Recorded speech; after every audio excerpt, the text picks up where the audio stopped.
Under anesthesia, my wife confessed, "I've been sleeping with your brother for 8 months." My mom was in the room, and her face went white. What followed was a disaster. I destroyed them both. Hey, Reddit. You know that feeling when your entire world shifts in about 3 seconds? Yeah, that's where this starts. Grab your popcorn and enjoy the shit show you're about to hear. I'm Cole, 35 male. My wife Elise was getting her gallbladder removed, routine surgery she'd been putting off for months. I'm standing by her hospital bed like a good husband, holding her hand while she comes out of anesthesia. My mom is in the visitor chair, scrolling Facebook. The room was quiet.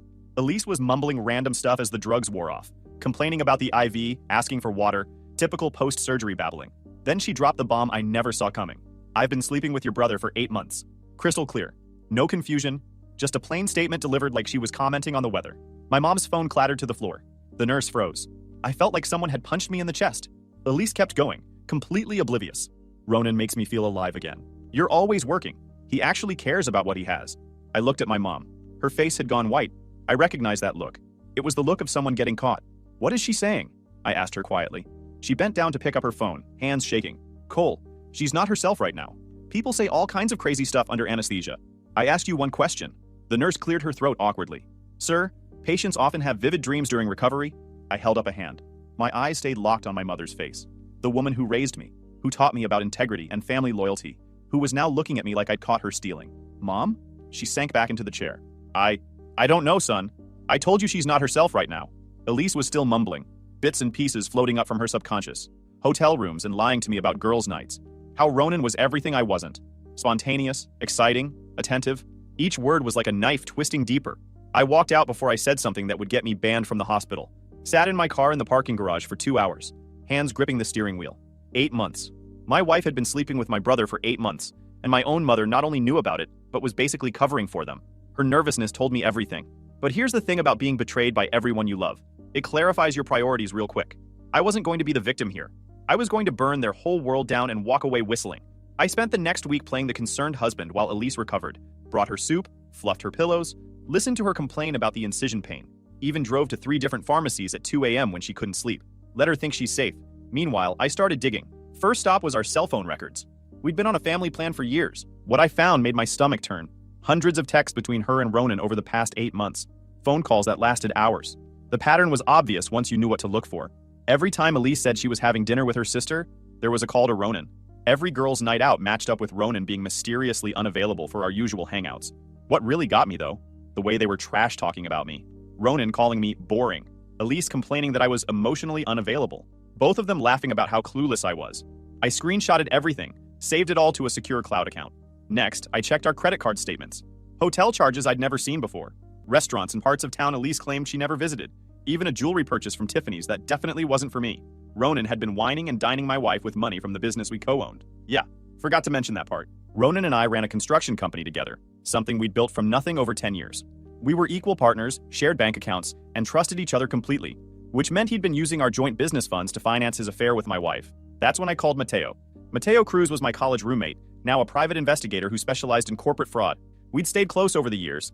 I'd been best man at his wedding, helped him move twice, and we still grabbed drinks every few weeks. Cole, what's wrong? You sound terrible, he said when he picked up. I told him everything. The hospital confession, the phone records, the financial trail. He listened without interrupting. Jesus Christ, Cole. Your own brother? I need everything, Mateo. Photos, financial records, legal documentation. I want them buried so deep they'll need archaeologists to find their reputations. I paused. And Mateo? Bill me your full rate, no friendship discounts. This is business. This is gonna get expensive. And ugly. Good. I want it ugly. Mateo got to work immediately. Within 72 hours, he'd uncovered a paper trail that would make a forensic accountant weep. Hotel receipts, dinner charges, even a weekend trip to Vegas that Ronan had written off as a business expense. But the real goldmine was the surveillance footage. Mateo had connections at a private security company that monitored several upscale hotels in the city. For the right price, they were willing to share footage from their parking lots and lobbies. What we found was months of documentation, showing Elise and Ronan entering and leaving hotels together. The most damning piece was from just 2 weeks before Elise's surgery.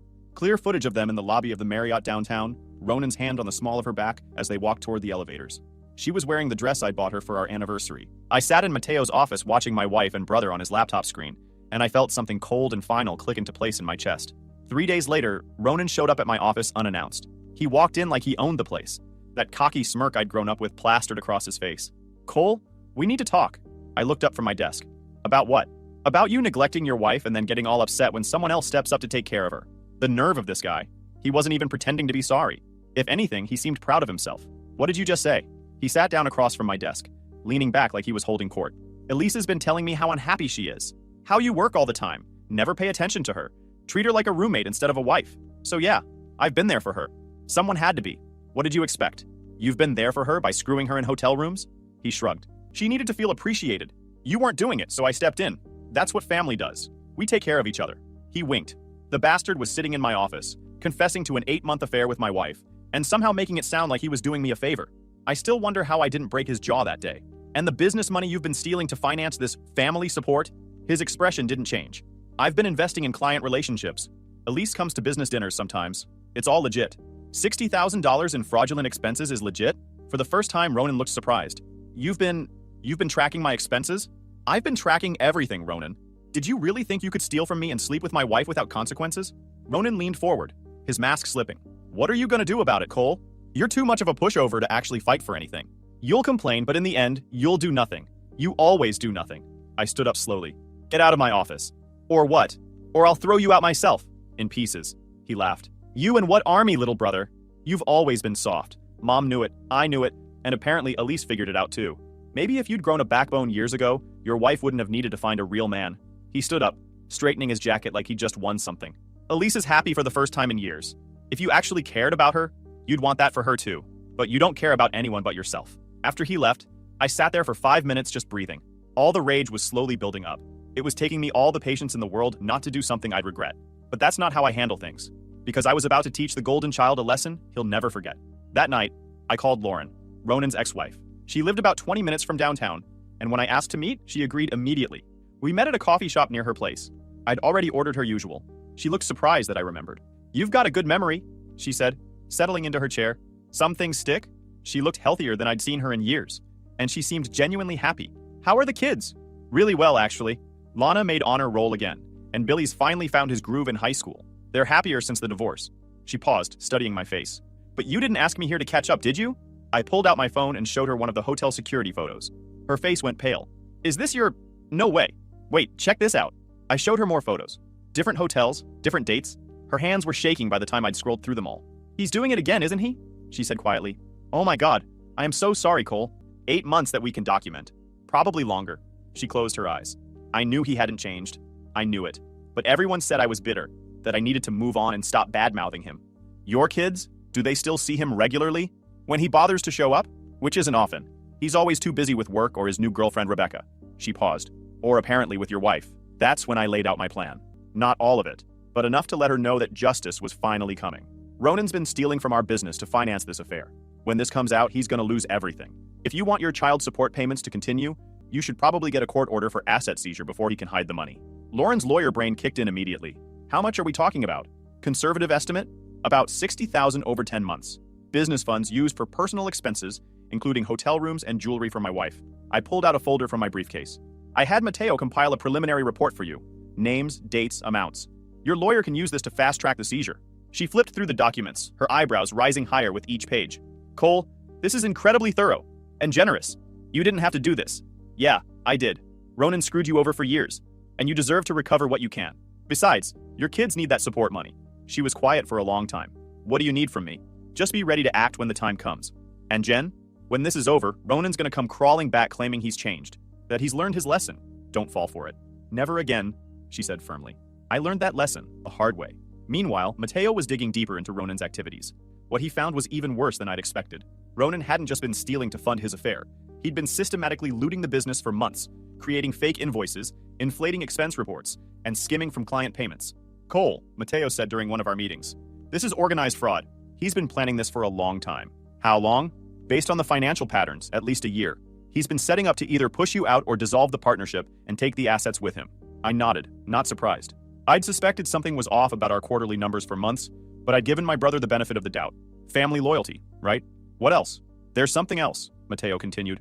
I've been tracking his communications, and it looks like he's been bad-mouthing you to potential clients, trying to position himself as the reliable partner while making you look unstable. I pulled out my phone and started scrolling through my contacts. Which clients? The Marshall Project, the downtown office complex, and that residential development in Westfield. I need to make some calls. That night, I installed security cameras throughout my house. Not just for evidence.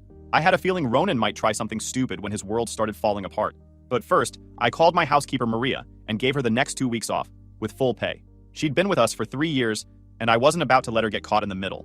"Mr. Cole, is everything okay?" she asked, concerned. "Just some family stuff I need to handle privately. Take your kids to see your sister in Phoenix like you've been wanting to. Consider it a paid vacation." Sure enough, 2 days later, my cameras caught Ronan letting himself into my house with a spare key I didn't know he had. He spent 20 minutes going through my home office, looking for documents, probably trying to figure out how much I knew. The arrogance was staggering. He was literally breaking into my house, rifling through my private papers, while he was sleeping with my wife and stealing my money. I let him finish his search, then called him the next morning. "Find what you were looking for in my office 2 days ago?" Silence on the other end. "Hello? I don't know what you're talking about. The security cameras caught everything. Should I call the cops now, or do you want to explain yourself first?" More silence. Then, in a voice I barely recognized, "You set me up. You set yourself up. I just documented it. What do you want?" "Nothing from you. You've already given me everything I need." I hung up before he could respond. 3 weeks until Thanksgiving. 3 weeks until I destroyed him in front of everyone who mattered. Ronan had spent his whole life believing he was untouchable. He was about to learn how wrong he was. The week before Thanksgiving, Ronan made his final play. He called a meeting at our office, just the two of us, claiming he wanted to clear the air before the holiday. He walked in wearing his most expensive suit, that familiar confident swagger that had always rubbed me the wrong way. But there was something different in his eyes, something that hadn't been there before. "Cole, we need to settle this like men." I gestured to the chair across from my desk. "Settle what? This whole misunderstanding about Elise and me. You're blowing it out of proportion. $60,000 in stolen money is a misunderstanding?" Ronan waved his hand dismissively. "That's creative accounting, and you know it. We've both taken liberties with business expenses. Don't act like you're some saint." The gaslighting was textbook Ronan. Take his crimes and project them onto me. Show me one receipt where I used business funds for personal expenses. You don't get it, do you? He leaned forward, his voice taking on that condescending tone he'd used since we were kids. "This isn't about the money. This is about you being a terrible husband and a worse business partner. Enlighten me. Elise came to me because you were neglecting her. She was lonely, frustrated, tired of being married to someone who cared more about work than his wife. I was there for her when you weren't." The rewriting of history was breathtaking. And the stealing? Investment in client relationships. Elise is great with people. Better than you'll ever be. Having her at business dinners has brought in more contracts than your boring spreadsheet presentations ever could. I almost admired his audacity. He'd managed to turn theft, adultery, and betrayal into noble acts of business development and marital counseling. "Here's what's gonna happen," Ronan continued. "You're gonna drop this jealous husband act and accept that Elise and I have something real. We're not gonna sneak around anymore. We're gonna be together openly, and you're gonna deal with it like an adult." "Oh, and if I don't?" Ronan's mask slipped completely. The charming smile disappeared, replaced by something cold and mean. "Then I'll destroy you. I'll tell everyone you're an abusive husband who drove his wife away. I'll contact every client we have. I'll make sure you never work in this industry again." And there it was. The real Ronan, finally showing himself. The manipulator who'd been playing a long game to take everything I had. And Elise is on board with this plan? Elise loves me. She's been miserable with you for years. But she was too nice to leave until she found something better. Now she has. I nodded, like I was considering it. Interesting. And Mom? Mom understands that Elise makes me happy. She wants what's best for both her sons, but she knows I deserve to be with someone who appreciates me. Of course, Mom had probably already started planning Ronan and Elise's wedding in her head, convinced that her precious boy deserved happiness no matter who got hurt. "You know what, Ronan? You're right." He blinked, surprised. "I am?" "Yeah. Elise should be with someone who appreciates her." I stood up, extending my hand. "May the best man win." Ronan shook my hand, that smug smile returning. "I knew you'd see reason eventually. You always were the smarter one." He thought he'd won, but I could see the calculation behind his expression. Ronan didn't just want my wife and my money. He wanted to destroy me completely. It was about proving he was better than me in every possible way. After he left, I sat back down and made a few phone calls. First to Mateo, to make sure all our evidence was compiled and ready. Then to Lauren's lawyer, to coordinate the asset seizure. Finally to the prosecutor's office, to schedule a meeting about the fraud charges. Ronan thought he'd just negotiated a surrender. What he'd actually done was confess everything on camera. The hidden recording device I'd installed in my desk had caught every word, every threat, every admission of guilt. 3 days until I served them all their heads on a platter. Thanksgiving at my parents' house was always a production. Mom went all out, full turkey with all the trimmings, dining room table extended to seat 15 people, good china that only came out twice a year. This year's guest list included my parents, Elise and me, Ronan and his girlfriend Rebecca, Lauren with her 2 kids, my Aunt Darlene and Uncle Dennis, and my cousin Sean with his family. Perfect audience for the show. I'd spent the morning helping Dad set up extra chairs while Elise got ready upstairs. Ronan showed up around noon with Rebecca, some blonde he'd been dating for 6 months. She seemed nice enough, completely unaware that her boyfriend was a cheater. Ronan was his usual charming self, hugging everyone, making jokes, playing the role of devoted son and brother. Elise came downstairs wearing a new dress I'd never seen before, something expensive and inappropriate for a family dinner. She hugged everyone, playing the perfect daughter-in-law. But when she hugged Ronan, she whispered something in his ear that made him smirk. Mom was in full hostess mode, orchestrating everything like a military operation. But I noticed how she kept looking between Ronan and Elise with this satisfied expression. Dad seemed oblivious to the undercurrents, just happy to have the family together. The poor guy still had no idea his wife had been enabling the destruction of one son to protect her favorite. Dinner was the usual chaos. Kids running around, multiple conversations happening at once. I played my part, made small talk, laughed at Uncle Dennis's terrible jokes. But I was watching, always watching. Ronan and Elise were being bolder now, probably thinking they'd convinced me to accept their arrangement. Little touches, meaningful glances, inside jokes that excluded everyone else. Even Rebecca started to notice, looking confused when Ronan paid more attention to his brother's wife than to his own girlfriend. After dinner, while people were digesting and the kids were watching football, Ronan cornered me in the kitchen. "See how happy Elise is?" he said quietly. "That's what she looks like when someone actually pays attention to her. She does seem glowing. That's because she's with someone who deserves her, someone who puts her first." The arrogance was staggering. He was literally gloating about stealing my wife at our family's Thanksgiving dinner. "Ronan," I said, "there's something I need to tell you." "What?" I smiled. Not a nice smile. "I lied to you in my office. I'm not accepting anything. I'm destroying you." His face went pale. "What are you talking about?" Instead of answering, I walked back into the dining room where everyone was gathered. Time for the main event. I stood up, clearing my throat. "Kids, why don't you go watch some TV? Adults need to talk." The room gradually quieted, everyone turning to look at me. Then the kids slowly left the room. Before we do the traditional gratitude speeches, I want to share something I'm thankful for. I'm thankful for the truth, even when it's painful. I'm thankful for learning who the people in my life really are. Confused murmurs rippled through the room. Elise looked nervous. Ronan had gone dead white. "See, I've learned something important over the past few months. Sometimes the people who claim to love us the most are the ones who betray us the deepest." I pulled out my phone and connected it to Dad's sound system. "Mom, you always taught us that family comes first, that we should protect each other, support each other, never betray each other. So I'm sure you'll be interested to hear this." I pressed play. Elise's voice filled the dining room, slurred but unmistakable. "I've been sleeping with your brother for 8 months. The silence that followed was deafening.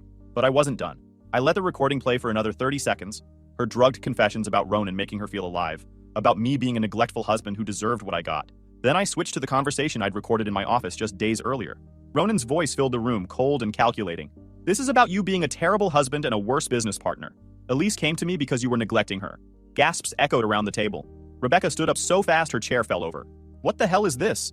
"That," I said calmly, "was recorded 3 days ago when Ronan threatened to destroy my reputation and my business if I didn't accept his relationship with my wife." I connected my phone to Dad's TV, filling the screen with hotel surveillance footage. "This is 8 months of documented adultery, funded by money stolen from our business." More photos flashed across the screen. Financial records showing Ronan's theft. Text messages between him and Elise mocking me. Screenshots of fake business expenses used to pay for their affair. Ronan jumped up from his seat. "Cole, you don't understand. I understand that you've been stealing from me, sleeping with my wife, and planning to destroy me while smiling to my face every day for months." The room erupted. Rebecca grabbed her purse and headed for the door, screaming at Ronan to lose her number forever. Uncle Dennis was shouting questions, but the most interesting reaction was Mom's. She stood up and pointed a shaking finger at me. "How dare you humiliate your brother like this? Ronan made a mistake, but you... A mistake?"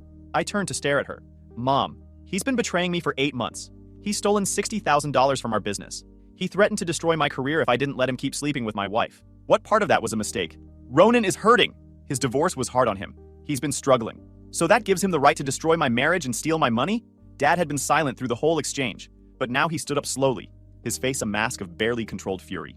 He looked at Mom with an expression I'd never seen before, complete and utter disgust. "Linda," he said quietly, "you knew about this.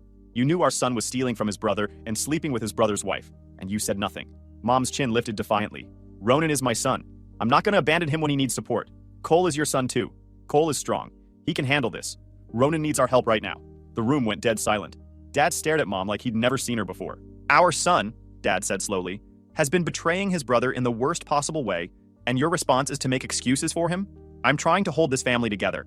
By enabling Ronan to destroy Cole," Dad's voice was rising. "By covering up theft and adultery? By choosing favorites among your own children?" Her mask finally cracked. "Ronan has always needed more support. Cole was always the responsible one, the one who could take care of himself. Ronan needed more help, more understanding. Mom hadn't just enabled Ronan's betrayal, she'd justified it to herself because her precious golden child could do no wrong." Dad looked around the room at the devastation. Rebecca gone, Elise sobbing, Ronan stammering excuses. Then he looked back at Mom with complete revulsion. 42 years of marriage, he said quietly. and I'm just now seeing who you really are." He walked upstairs without another word. 5 minutes later, he came back down with a suitcase. "Dennis, can I stay with you and Darlene for a while?" Uncle Dennis nodded, still looking shell-shocked. As Dad headed for the door, he stopped next to my chair and put a hand on my shoulder. "I'm proud of you, son. It took guts to expose the truth, even when it hurt." After Dad left, the room slowly emptied. Ronan and Elise tried to approach me, but I brushed past them without a word. Let them deal with the wreckage of their choices. Mom sat alone at the head of the table, surrounded by the remnants of her ruined dinner, finally understanding that protecting Ronan had cost her everything else. The week after Thanksgiving was like watching a controlled demolition in slow motion. Everything Ronan and Elise had built their lives on crumbled piece by piece. Elise's reaction wasn't what I'd expected. Instead of trying to explain herself, she went on the offensive. She showed up at my office Monday morning. "You destroyed my life for nothing," she spat, barging past my secretary. "You humiliated me in front of your entire family like some petty, vindictive child." I looked up from my desk. "You destroyed your own life when you decided to sleep with my brother for 8 months. I was lonely. You were never home, never paid attention to me, treated me like a roommate instead of a wife. You don't get to play the victim here, Cole. You drove me away with your neglect, and now you want to punish me for finding happiness with someone who actually cares about me." She wasn't sorry. She wasn't ashamed.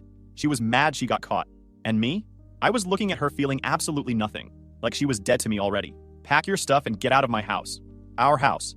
I have just as much right to that house as you do. Actually, you don't. You have no legal claim to it. Elise's face went red.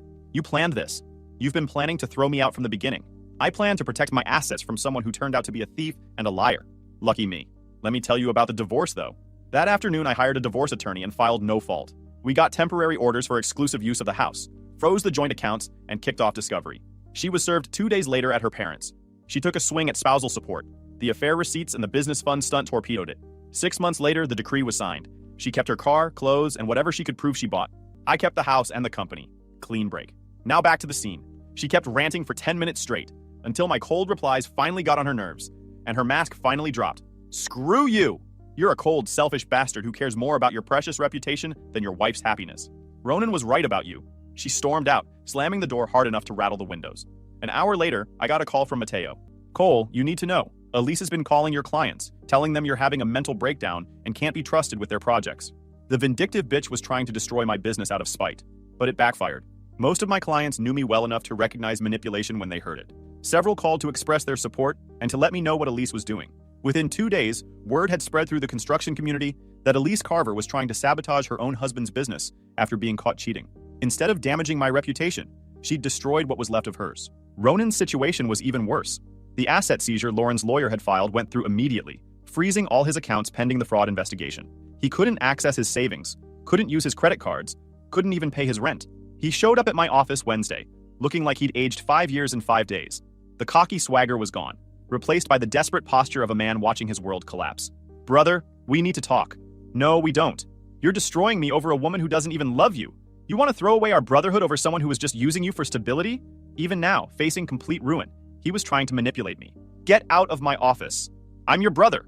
We built this business together. You can't just throw me away because of one mistake." "One mistake? Ronan, you've been betraying me for 8 months. Which part of that was a mistake?" His face cracked, and for a moment I saw something that might have been genuine remorse. "I screwed up, Cole. I know I screwed up. But Elise, she made me feel things I'd never felt before. She made me feel like I was worth something." "So you destroyed my marriage for your therapy session?" "I'm in love with her, and she's in love with me. Doesn't that mean anything to you?" I almost laughed. "Ronan, Elise was just in my office trying to reconcile. She told me what you two had wasn't real love. She wanted to go to counseling and rebuild our marriage." The color drained from Ronan's face. What? She threw you under the bus the second her life got difficult. You destroyed your life for someone who doesn't give a damn about you." Ronan sank into the chair, his head in his hands. For the first time since this whole mess started, he looked genuinely broken. "What am I supposed to do now? I've lost everything. Figure it out yourself." He left without another word. 2 days later, I heard he'd been arrested. The fraud charges had been filed, and the evidence Mateo had compiled was overwhelming. Ronan was looking at 3 to 5 years in prison, plus full restitution. Mom tried to call me repeatedly, but I let them all go to voicemail. Her messages started angry, defending Ronan and blaming me for destroying the family. Then they turned pleading, begging me to drop the charges and forgive my brother. Finally, they became desperate. She was losing Dad, Ronan was going to prison, and the extended family was choosing sides. I never called her back. Dad had filed for divorce and was staying with Uncle Dennis. He called once to check on me, to make sure I was handling everything okay. "I owe you an apology, son," he said. "I should have seen what your mother was doing years ago, how she always made excuses for Ronan while holding you to a higher standard. I failed you as a father. Dad, you couldn't have known. I could have. I should have. but I was too focused on keeping the peace to see that your mother was destroying the family she claimed to be protecting. The divorce was ugly. Mom tried to claim Dad was abandoning the family during a crisis, but too many people had witnessed her defending Ronan's theft and adultery. She ended up with half the assets and none of the sympathy. As for me, I was doing better than I'd expected. The business was thriving without Ronan's drama and theft. I'd brought in a new partner, Dave, a solid guy who'd run his own successful contracting company until his wife got sick and he'd had to sell to pay for her treatment. I offered him a full partnership, not just a job, because good people deserve good opportunities. Elise had moved back in with her parents in Ohio, but not before trying one last manipulation. She showed up at the house one night, claiming she was pregnant and that I owed it to my child to reconcile with her. Paternity test. If it's mine, we'll talk. If it's Ronan's, that's between you and him. She never took the test. The pregnancy was apparently as fake as everything else about her. 1 year later, I was sitting in my new office overlooking the city, reviewing contracts for the biggest project my company had ever landed. Ronan was 6 months into a 4-year prison sentence. The judge hadn't been impressed with his lawyer's arguments about mental health struggles and family problems. Systematic fraud was systematic fraud, regardless of the reasons behind it. Dad was doing well. He'd moved into a nice apartment closer to downtown, started dating a widow from his church. He seemed lighter somehow. We had dinner once a month, slowly rebuilding a relationship that had been poisoned by family dysfunction. Mom was living alone in the family house, which Dad had let her keep in the divorce. She'd aged dramatically over the past year, the stress of losing her husband and watching her golden child go to prison taking its toll. She still called occasionally, leaving voicemails about forgiveness and family healing. I never called back. Then came the final visit, Elise. I was reviewing quarterly reports when my secretary buzzed me on the intercom. "Mr. Carver, there's someone here to see you. She doesn't have an appointment, but she says it's urgent." I looked up from my desk, feeling that familiar cold calm settle over me. "Send her in." Elise walked through my door, looking like she'd been hit by a train. The confident, manipulative woman who'd tried to destroy my business was gone. She looked desperate and defeated. "Cole," she said, her voice cracking slightly. "Thank you for seeing me." I gestured to the chair across from my desk. "You have 2 minutes." She sat down, her hands shaking as she tried to compose herself. "I know I have no right to be here. I know what I did was unforgivable. But I need you to understand. I need you to know that I never meant for things to go as far as they did. Here we go." But I let her rant. I was vulnerable, and Ronan took advantage of that. Even now, she was rewriting history to make herself the victim. I was confused, Cole. I thought what Ronan and I had was love, but it wasn't. It was just excitement, a distraction from how empty my life had become. She leaned forward, tears starting to form in her eyes. "But this past year, losing you, losing our life together, it's shown me what really matters. You were my stability, my anchor. You were the one who truly cared about me, even when I was too stupid to see it." The tears were flowing freely now, and her voice took on that pleading tone. "I know I destroyed your trust. I know I hurt you in the worst possible way. But people can change, Cole. I've changed. I've had a year to think about what I threw away." She reached across the desk, trying to touch my hand. I pulled it back. "I'm not asking you to take me back immediately. I know that would be crazy, but maybe we could start over. Slowly. I could prove to you that I'm not the same person who betrayed you." The performance was actually impressive. If I didn't know her so well, I might have been moved. "I still love you, Ronan." She trailed off, looking at me with those big, hopeful eyes that had once made me feel like I was the most important person in the world. I let the silence stretch for a long moment, watching her squirm. Finally, I leaned back in my chair and gave her a small smile. "Elise," I said gently, "that's really beautiful. I can see you've put a lot of thought into this speech." Her face lit up with hope. "Cole, but what makes you think I'd give you another chance?" Silence. "Elise, you've been dead. You will always be dead to me." "No, please just let me finish. I love you. Only you, right? Your time is up. You need to leave." She broke, started crying harder. "You don't understand. I was hurt and angry. I didn't mean— Security!" My secretary's voice came through the intercom. "Yes, Mr. Carver? This lady needs to be escorted out immediately." Elise was screaming now, completely unhinged. "You can't do this to me. I have nothing left. You destroyed my life." 2 security guards appeared at my door. Elise tried to fight them off, but they took her arms and began walking her toward the exit. As they reached the doorway, she turned back to me one last time. "I hope you're happy," she screamed. "I hope you're happy, you heartless bastard." "Yes, very," I replied, smiling. The game was over. I'd won, and man, it felt good. YouTube